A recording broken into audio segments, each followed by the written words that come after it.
What's up, squad? It's your Squid, aka the Anxious Squid, here at Anxious Squid Productions. These guys are my patrons. Patreon's awesome. This video is definitely going to get demonetized because all of my NFL ones do, but this is my 100th football video, my 100th reaction to a football something, and I figured, why not do it, why not react to someone awesome for the 100th? And yeah, Frank Gore, I think he's pretty freaking awesome. Let's get into it.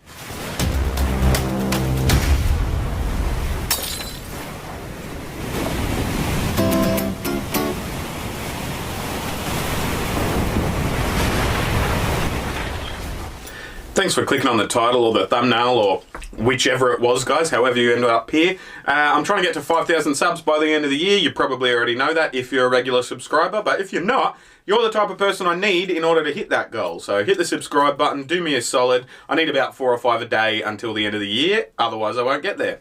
Do me a solid, that'd be great. But yeah, Frank Gore played for the Bills last year when I was still learning about the sport.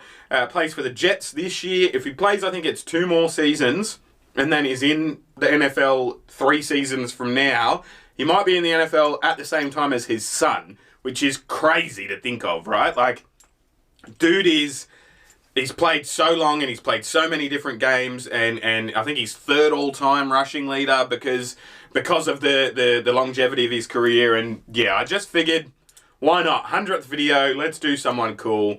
Frank Gore is pretty cool. Let's do it. Also, if you want to watch this video without my ugly face and my reaction to it and stuff, links in the description. And that's time. It comes for all of us in the end, and that's one of the only things we can be sure of in life. But despite how absolute it is, every person perceives and reacts to it differently. Like when it's Thursday, but feels like a Sunday, or when a particular month flies by, but the one directly after it takes what feels like a century just to get through. Yep. But even though it feels imperfect, order couldn't exist if we didn't have an idea of when to do things, or sometimes when to stop doing things. But there is one exception to the rule. I'm going to turn these subtitles off, I think. Let's do that. Turn off captions, because they'll get annoying real quick. This planet who doesn't seem to be governed by time at all. Playing certain positions in the NFL, like offensive line, defensive line, running back, or linebacker, are some of the most grueling and brutal career paths that exist, even despite the great compensation.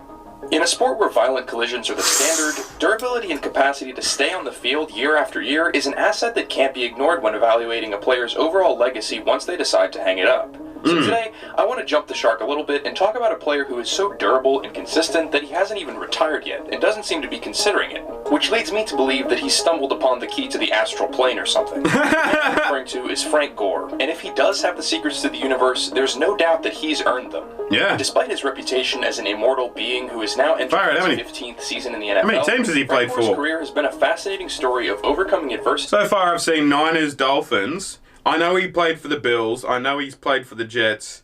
Like, that's 4. I wonder how many teams he's played for. There's only 32 in there, you know what I mean? So, and obviously he just keeps getting 1-year deals because, like, man is ancient, but still. Giving up on what you love, clearing hurdle after hurdle that life's thrown at him to become one of the most legendary names in NFL lore.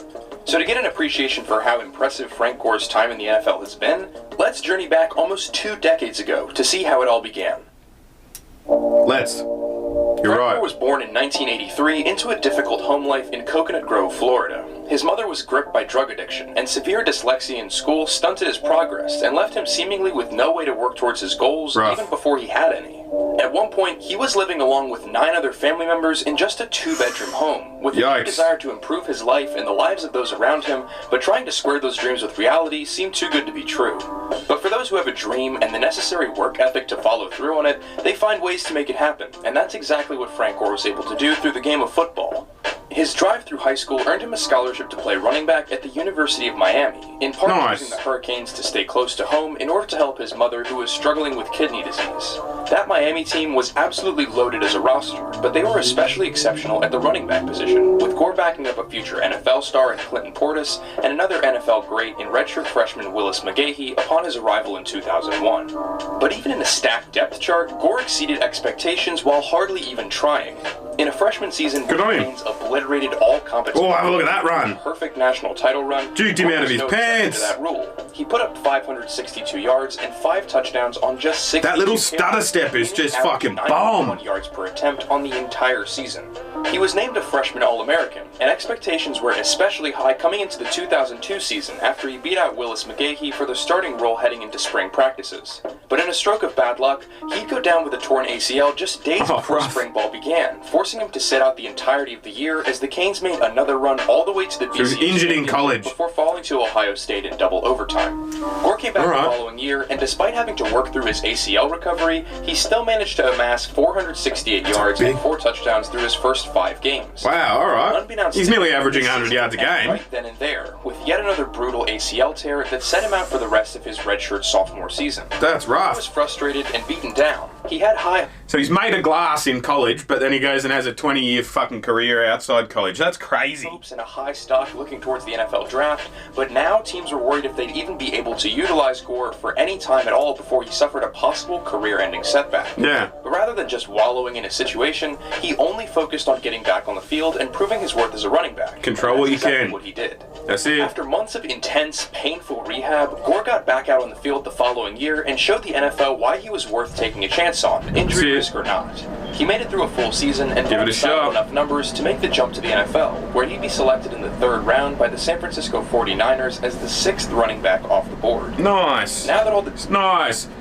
If you heard the central heating kick on just then, my bad. Sorry if it's annoying, but I'm just going to be creating content with those on during this winter because, you know, I'm not going to tell my kids to freeze to death while I'm filming, as I'm sure you can understand. But yeah, we'll get through it together. I'm going to stop mentioning it from this point forward.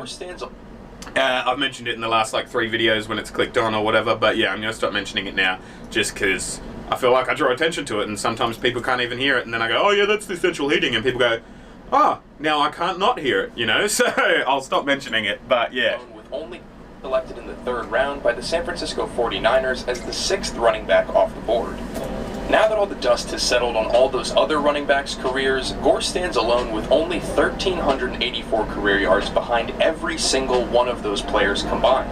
Wow. He might have fallen in the draft due to injury concerns. Gore's career and legacy will tell a story of how he was the exact opposite in the NFL. Yeah, Mr. Reliable. 210 games throughout his career so far, which is only 16 behind the all-time record held by Emmitt Smith. He'll beat I'm it. sure if he's able to stay healthy, he'd gladly add that to his long list of records. Wonder when this was published. He might have beaten it already. I'll find out. I'll find out. I'll put a pop-up if I remember. Excellent field vision and stocky, tough-to-bring-down frame translated excellently into the NFL in his decade-long tenure with the team. Frank Gore might not have always been the flashiest or most explosive player. You can trust on him for 3 or 4 yards every carry. And in the end, that's really all that matters. Sometimes, yeah, like, I don't know what he said, but Might not have always been the flashiest or most explosive player, but one way or another, he gets to that first down marker. And in the end, that's really all that matters. that's exactly it. That's what I was saying. You can get, like, all year last year, he probably wasn't as good as Devin Singletary, who I will do a video on at some point shortly as well. I'm a big Bills fan now, here in Niagara Falls, New York. But yeah, like he wasn't the better of the 2 running backs, but he was still a good running back. And you know, when it's first or I mean even 3rd and short, sorry, if it's 3rd and fuck all, you can give the ball to Gore and you know he's going to get you that down, you know? You just know he's going to get you that down. The Jets have been playing him weird, to be honest. They've been including him in the passing game and stuff, but I think the Jets are tanking for Trevor Lawrence anyway, so that's a whole different conversation to have that we might have on a live stream at some point. But yeah, like he's just, from what I've seen, he's Mr. Reliable, you know? Into his rookie season, Gore put the NFL on notice in his 2nd year, racking up a career-high 1,695 yards on just over 300 carries. Once he arrived on the scene, though... That's crazy! Let's have a look at that stat again. I should have gone back 5 seconds, not 10. But have a look at this stat. I'll try and pause it there. There we go. Have a look at that. That is, what, 8 touchdowns? I thought it was carries, not touchdowns. I was like, that's insane. That's like 200 yards, 200 fucking yards per carry. But it's not, because that's impossible. But yeah, no, that's cool. Those are cool stats. Good on him. Yards on just over 300 carries. That's crazy. Once he arrived on the scene, though, he never intended to slow down that production. He posted over 1,000 rushing yards in 8 of his 10 seasons with the 49ers, Yikes. becoming their all-time leading rusher in the process. Good on him. When there was chaos in San Francisco between roster turnover and the coaching carousel, Gore held the organization together as one of the few constants and a veteran leader year after year. There isn't a particular attribute you can point to in Frank Gore that is head and shoulders above any running back in NFL history, but he took pride in mastery of each element of the game and did his job down after down without complaint. He's nicknamed the inconvenient truth for good reason, as he's been the most dependable back in recent memory. Able to find holes for chunk plays, lower his shoulder in short yardage situations, leak out of the backfield to move the chains as a receiver, or even be an absolute stud in pass protection, even though that's an underrated piece of every great back's game. It is. Block, a good block. Always falls better than a good catch, in my opinion. But he also knows when to pull his punches, which is a big part of why he's been able to stay in the game year after year at one of the most grueling positions since George W. Bush was still in office. Wow. After parting ways with the 49ers and signing with the Indianapolis Colts, Gore was a silent killer for their team, putting up 3 seasons of over 950 yards while over the age of 32. Oh, have a look at that reach. That's not when most other running backs are settling into analyst gigs or opening up a restaurant in their former team's city. Nice. For Gore, playing in the NFL isn't just his career, it's his lifestyle. When you've overcome as much adversity in both your personal life and your career, time is just an obstacle to run through, and so far, it has yet to bring Frank Gore down. When people tell him he's too old or that his days are numbered, he just uses that as motivation to go out there and prove them wrong each and every season. I mean, even last year, behind the Dolphins' Swiss cheese offensive line, he managed to rack up 4.6 yards per carry and 10.3. He must have beaten the record now for games played, you'd think, because he didn't play for the Dolphins last year. He played for the Bills, right? Unless, like, he got traded from the Dolphins to the Bills before I started paying attention or something. But yeah, that's interesting. I'm going to have to look into that. He's got the durability of a cockroach with even 2 ACL tears and 14 years of mileage in the NFL. Hey Google, how many NFL teams has Frank Gore played for? Frank Gore's current team is the New York Jets. Frank Gore's current team is the New York Jets, she says. Okay. Hey, I'll turn you up. Hey Google, who has Frank Gore played for in the NFL? Frank Gore's current team is the New York Jets. She's useless. She's useless. Anyway, you know what? I'll Google the old-fashioned way, okay? Let's do this. Sorry for taking up your time here. Let's get onto Google, open up the Chrome app. There we go. Frank Gore NFL teams. Okay, yeah, he plays for the Jets. Let's go. Let's just go straight to Frank Gore's Wikipedia page, shall we? We're there now. Born on the 14th of May, 1983, is an American football running back for the New York Jets of the National Football League. Played college football for the University of Miami. We knew that. Was drafted by the 49ers in the 3rd round of the 2005 NFL Draft. Far out. I would be in middle school, I think. We don't have middle school in Australia. It just goes from elementary school to high school. 7th grade is high school. But yeah, in 2005, I would have graduated in 2008. So 2007 would have been grade 11, 2006, grade 10, yeah, grade 9. I don't know if that's middle school or if it's the first year of high school or what, but yeah, I was in grade 9 when he got drafted, and he's still fucking playing. That's crazy. Career history: San Francisco 49ers from 2005 to 2014, Indianapolis Colts from 2015 to 2017, Dolphins in 2018. This must have been made in 2019 because he played for the Bills in 2019 and now the Jets in 2020. He keeps getting 1-year deals, as I said. I expect he'll have another year next year. But yeah, he's only played for 5 teams. All right.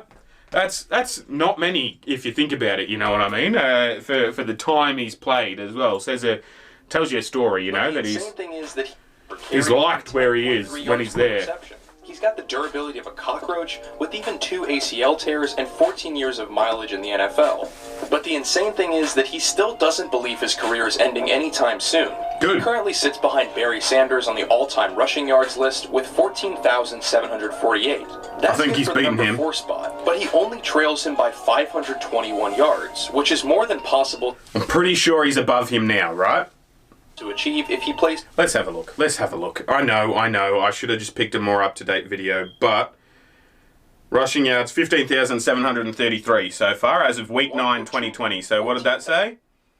15,200. Yeah, he's up over Barry Sanders by about a good 500 yards, and he's closing in on Walter Payton as well. If he gets another season, this is close. 148. That's good for the number 4 spot, but he only trails him by 521 yards, which is more than possible to achieve if he plays 1 or 2 more seasons in the league. Good on him. Sure, age will catch up to him whether he trains like a 20-year-old or not, but with Gore's track record and limited injury history over the years, I think he just might stick around on 1-year contracts and continue to set records and gain even more respect for his perseverance if he were to do so.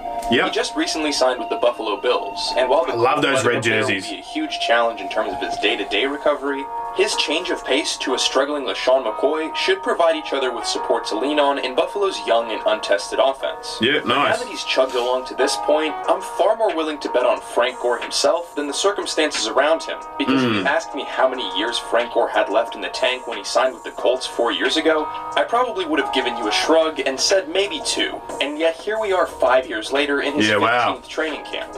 He's become a shining example of not allowing your past adversity to define your ceiling. And by every measure, Gore has gone on to achieve far more than he was ever supposed to as a kid who had little more than just a dream in South Florida. Good on him. While some Good may on look at him. his Hall of Fame resume and ask if he was ever really in the top tier of running back talent in his prime, there's no doubt in my mind Doesn't matter. Gore is the poster child for what the NFL is really all about. Carving yourself out a role in the highest level The longevity by is... using only your sheer will and utilizing the physical gifts that you're... Like, it doesn't matter if it's like I understand the point, like, naysayers might have at the point that, he's not a Barry Sanders. He's not an explosive, like, get to this point in this amount of time. Like, the reason he's getting up into the top 3 for all-time leaders for rushing yards and stuff is because he's consistently played, and he's been there for so long that it's just what's the word? It's, there's a phrase that, it's fallen out of my brain now, but it's the perseverance of it, you know what I mean? And longevity in and of itself should be applauded. Maybe he's not, your freakish running back like a DK Metcalf or a Julio Jones or whatever, you know what I mean? But like he's Frank Gore, and he's been Frank Gore, and yeah, I'll shut up. Let's keep doing it. Improve the team around you, regardless of whether that makes you unstoppable or not. But even if 2019 ends up as the final season for Frank Gore in the NFL, he's already proven to me and everyone else that even time didn't stand a chance against him. Good on you, mate. Good on you, Frank. As always, if you want to check out the video that I reacted to without, me reacting to it, go and click the link in the description. These guys are my patrons. You can click a link in the description and join my Patreon as well if you'd like. I would like you to, because I like money, and turning some of yours into mine on a monthly basis is, good for me, because then I can spend it and shit. So, yeah, I'm gonna get on with it and keep recording stuff. I think that Alex Smith one I'm gonna watch at some point as well. This Set the Edge guy is a good content creator, so if you like this sort of content, as I said, click the link in the description. Go and give him a sub as well. And yeah, I'm gonna watch that Alex Smith one at some point as well, because I hear he got a freakish injury and now he's come back to play for the Washington football team this season, and people on my social media have been like, oh, this guy's amazing, like, what a great comeback, oh, you got to do a video on him. So I probably will now that I see that there. But, yeah, I'm trying to get to 5,000 subs by the end of the year, so if you're still here watching my stuff and watching me babble on after the reaction's already finished and you're not subscribed, how come, man? Like, do me a solid, hit the subscribe button, get me to 5,000 before the end of the year so I can get that dopamine hit and feel good about hitting a goal that I set back in February. That would be sick. And... yeah, I'll see you guys when I look at you. You'll see me when you look at me. Thanks for watching.